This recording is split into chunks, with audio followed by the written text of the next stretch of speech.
Hello. Welcome to Tea Time with Matt, Jimmy, and Nolan. Except it's just Nolan right now because Matt's sick and Jimmy's in and out. Yeah, so this is going to be an odd episode. Previous episode, I did not realize Jimmy was going to get that one edited. So this is officially episode 4. As I said in the little opening, Jimmy's going to be a little in and out. Matt isn't here because he's sick. We brought a guest back. Today we have Dr. Quicke.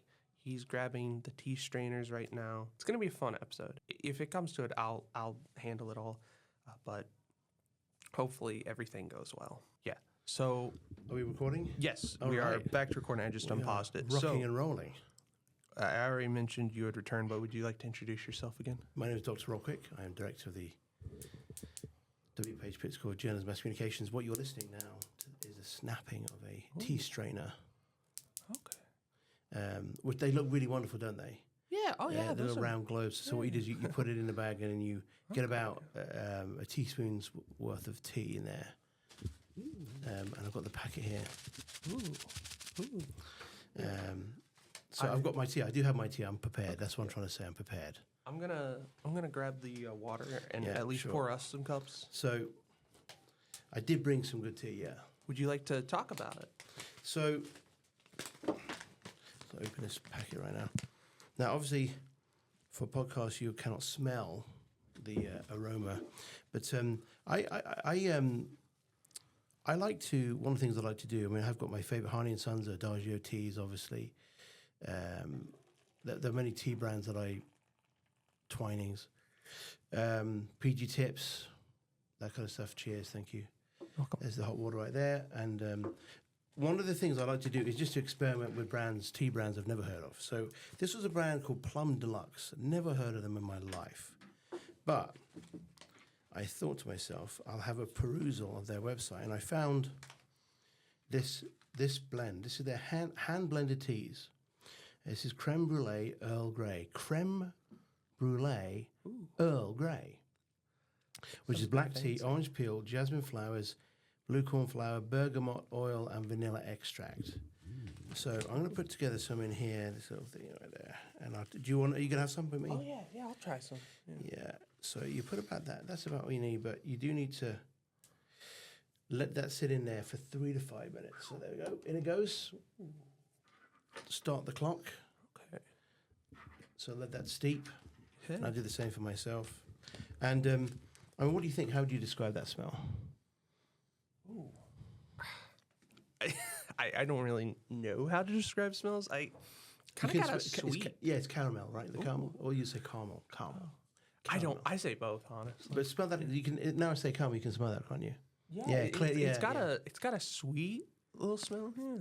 You've got vanilla in there, caramel, bergamot oil, obviously, and then jasmine and orange.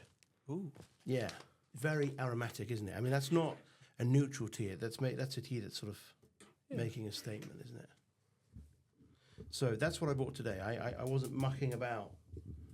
I'm not going to waste your time. I was going to come with the good stuff.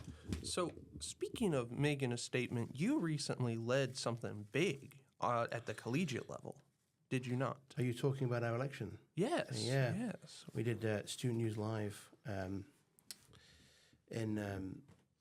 for election day. We did 24 full hours. In it goes. So I've got 3 to 5 minutes now. Look at that, beautiful. Yeah, we did a whole election coverage, and just actually add a wee bit more to mine if you could be so kind.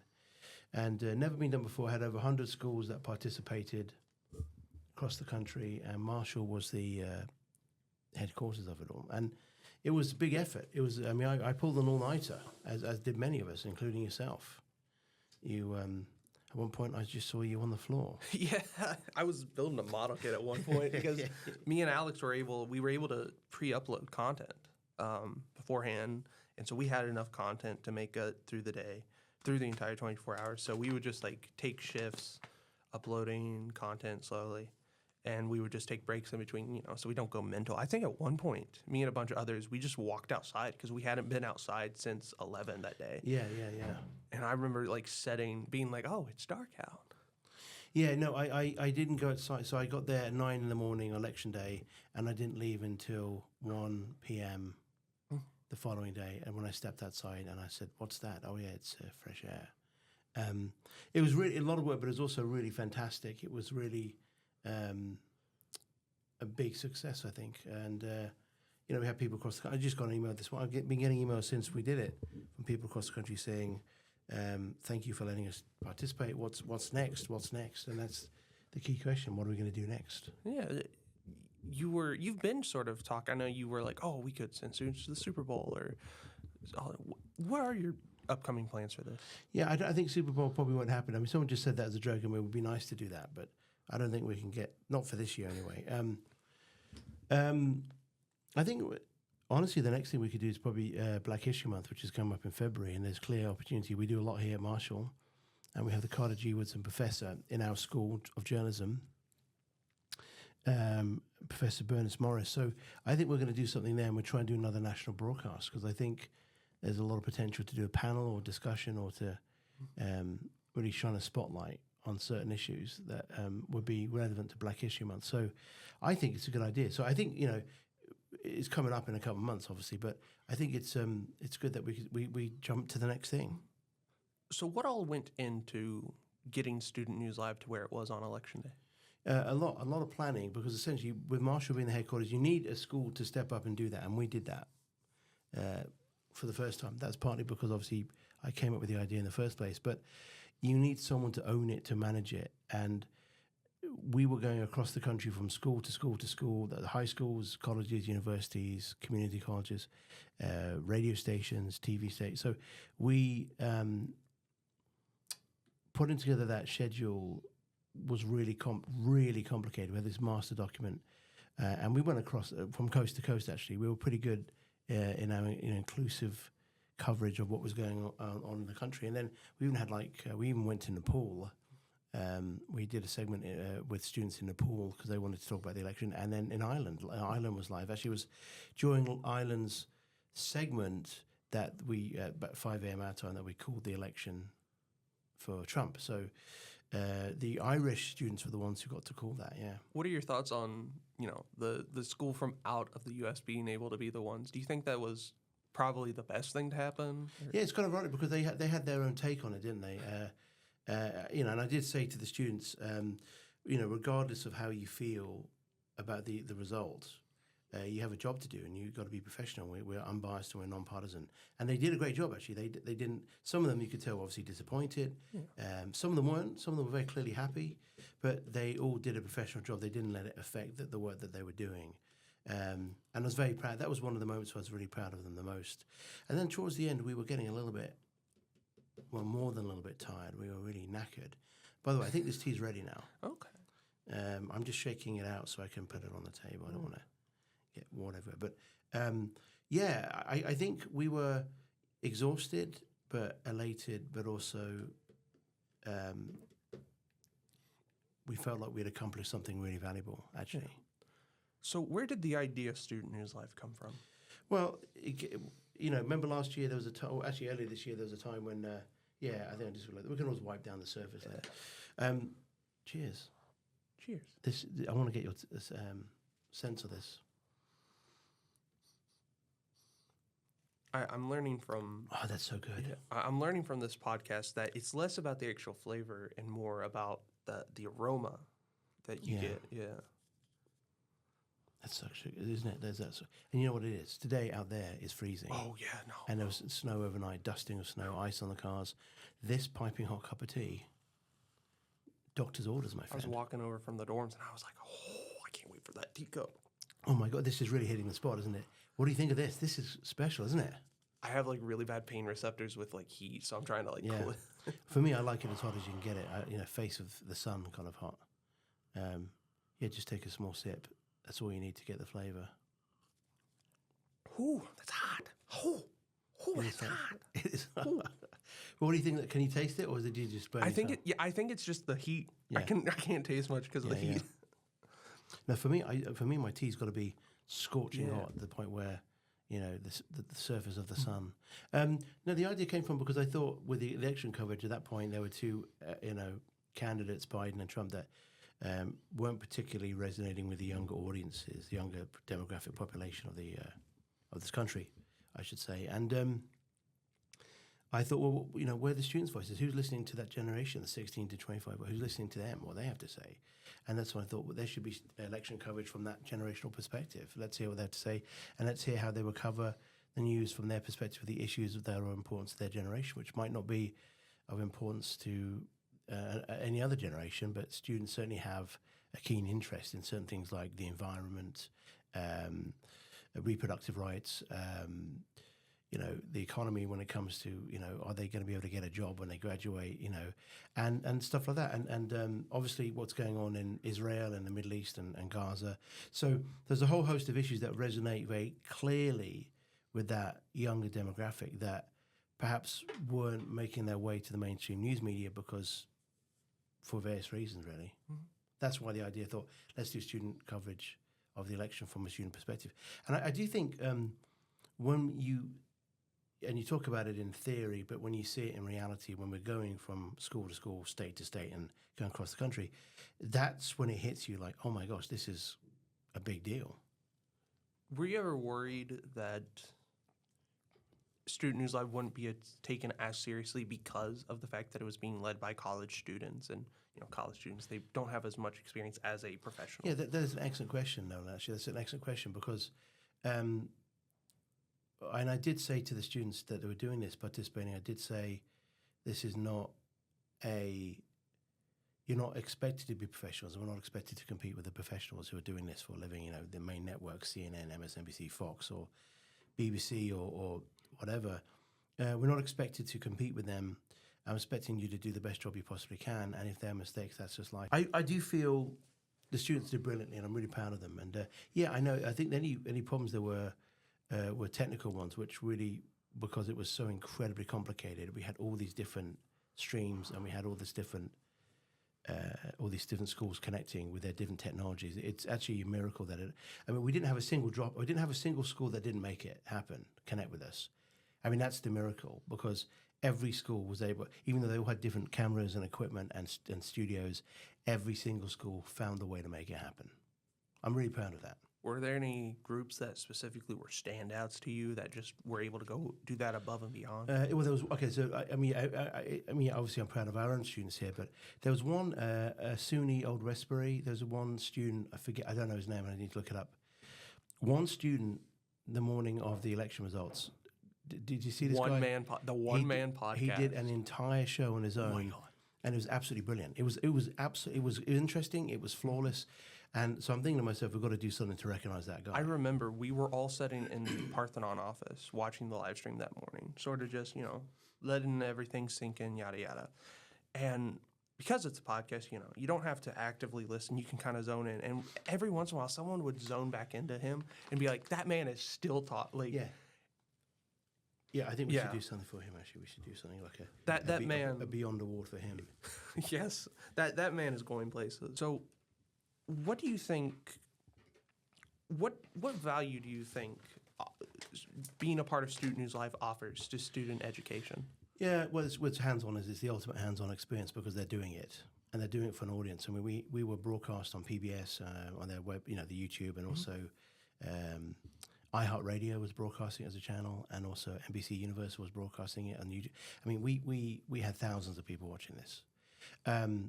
And it wasn't massive because it's the first time, and it was the first time I've ever done it, so people don't know about it. But I would say that the people saw this like, this was really great. This was an alternative way to view the election and that kind of thing. So I think it was really, for those who saw it and those who watched it, they probably resonated with them. They probably recognized they were watching something special, a different kind of coverage. And I think the students who participated in it, you come through that experience, you're all exhausted, but there's an exhilaration, that camaraderie, that the bond that you form with that team when you do something like this is very meaningful, and it's a memory. You'll never forget this, I assume. But also, when you get to the end and you pull this off and you realize that you've done something that had national, if not international reach, it kind of sinks in. It sinks in after the fact what you've done. You're so busy doing it at the time that perhaps you don't realize what you're doing because you're just trying to make sure it happens. but after the fact that you can really reflect. And that goes, because, I mean, I'm just, again, referring to the emails. I'm still getting, even this morning, another email saying, just want to congratulate you on what you did. This is fantastic. You know, what's coming next? What can we do? How can we get more involved? So I think people would say, listen, Student News Live is so great. Can't we have a 24/7 Student News Live channel? And we do not have the resources. I mean, that would cost so much money and so much effort, but it's just the fact that people are saying, yes, this is such a refreshing new entry, kind of like, you know, to the media landscape. It's good to have these students involved. So that's why I feel that this is just a good start, you know. Yeah. And I forget if you mentioned it earlier, but how many students specifically took part? I mean, not students, how many schools took part in Yeah, this? we had over 100 sign up to participate, contributing bits of content. The exact number, we had over 120 something, but I know a few schools ended up not doing something. But I think we had about 100 schools that were involved. So again, that's pretty impressive. Yeah. Any final thoughts on it? Yeah, I just feel, you know, the content, you know, was a learning experience for them, and they were doing some proper journalism, and you were doing the audio. I know that you were doing all the podcasts, you and Alex, and the Dead Podcaster Society, and you did brilliantly.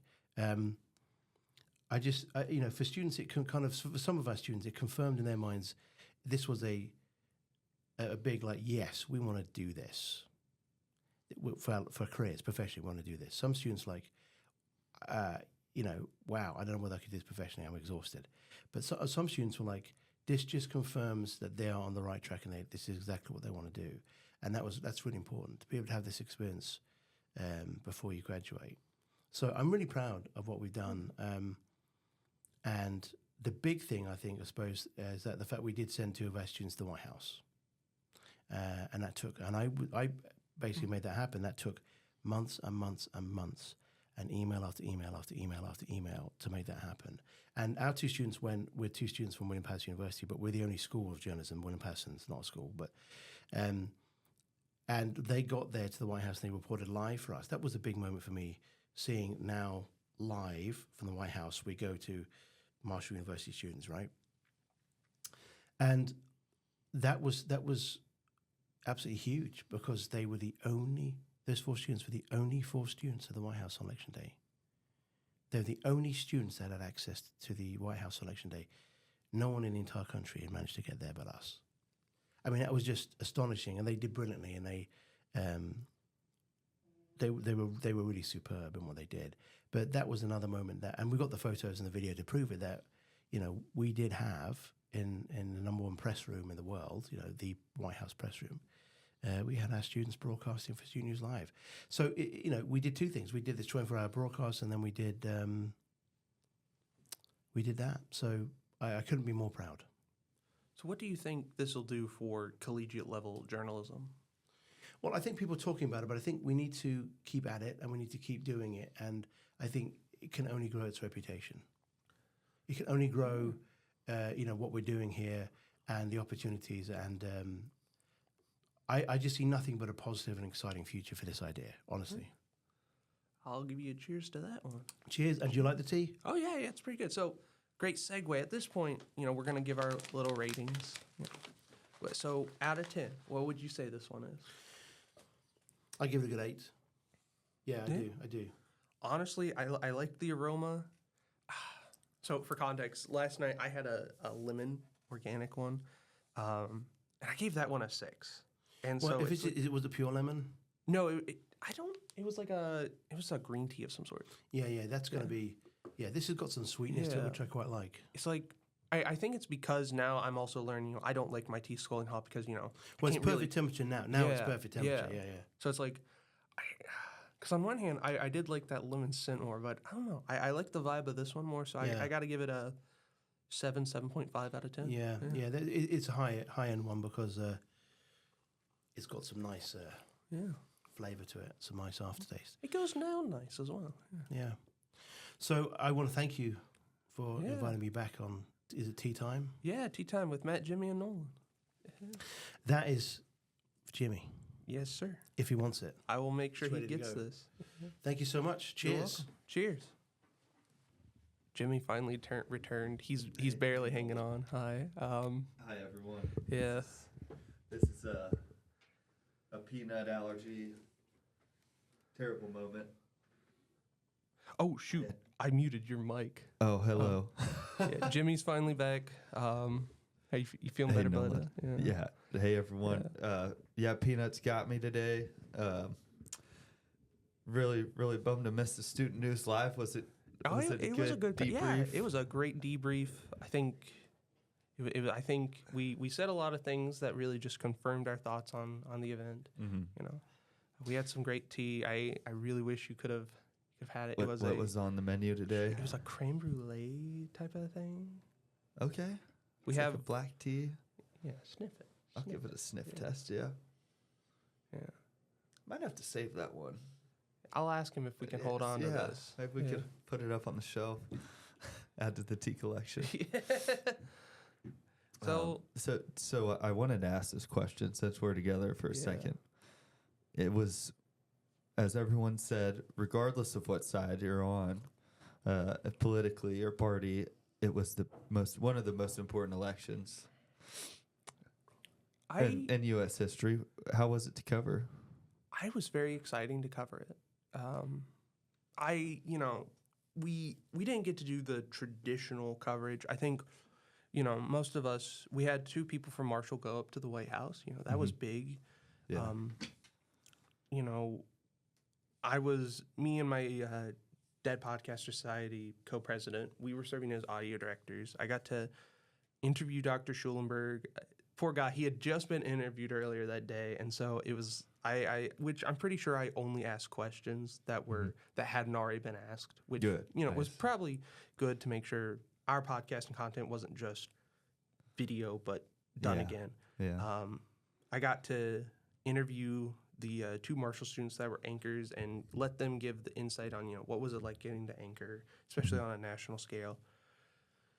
I was really proud of the Dead Podcaster Club members because this was their, DPS is interesting because even though we are a journalistic entity in terms of the school we're a part of, the type of content that podcasting can become, we don't do a lot of standard journalist content. We got Lizards Inc. We got this, which is the closest. I think this and our other show, Yapaholics, is one of the closer ones we get to being a journalistic entity because those are more interview talk show based compared to Lizards Inc., which is story based. And so it was really nice and really great getting to see, especially when you take into factor, majority of the Dead Podcaster Society is not journalism students. It's only me, Alex, and our member Anthony Doria. We are the only 3 who are actual J school students. And so it was really, really great getting to see a lot of these kids. We had a nursing major. We had some science majors. Technically we do have a 4th, but that's because she only just declared it as a major this semester. Gotcha. Yeah. So we technically have 4, but it was great getting to see all these people. In fact, that student that just declared the journalism major, she even got to come in with our co-advisor, Lori Thompson, who works with at Morrow Library as one of the members of Special Collections. And they actually talked about an alumni who, I guess, sort of revolutionized the way campaigning works. You know how you get all these campaign phone calls and telemarketing calls? That's that guy. He worked on a lot of campaigns. I think Lori said he'd worked on, I forget what campaigns, but he was a big deal. That's incredible. Yeah. It's always good to see the herd out there making a difference in the world, for better or worse, with the telemarketing campaign text. But it was just great getting to see everyone come together, and especially from the podcasting perspective, see people, do stuff they don't normally do on the day-to-day basis, and just get those skills. Because even if they're not going to be journalists, like I said, we've got a nursing major in our club. We've got a lot of science majors in our club. I think just having some form of journalistic skill, allowing you to have that outlook of questioning everything, asking these very, not just yes or no questions, but these deeper questions, I think that's a skill that's going to help them in the long run. Oh, yeah. Something to get below the surface. It's a big form of analytical thinking, and research. So I agree. I'm having a second wave here, I think. Okay, yeah. So we're just gonna wrap up. Yeah. You'll be happy. This tea I gave a 7.5. Really? I've also learned something new. Part of the reason why I struggle with tea so much is because it's scalding hot, or at least for me. So now I know other ways to enjoy tea now. So So just a little cooler. yeah, just a then. little cooler. Okay. Because I think my taste buds are getting burned. I was gonna say note taken. Yeah. So yeah, I see you sort of like shifting around your seat. So we're just gonna go ahead and close it up for the day.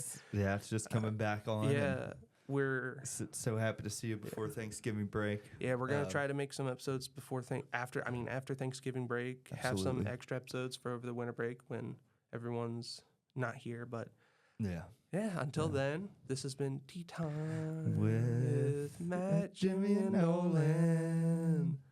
We'll see you next time, and have a great day, and keep drinking tea. Heck yeah.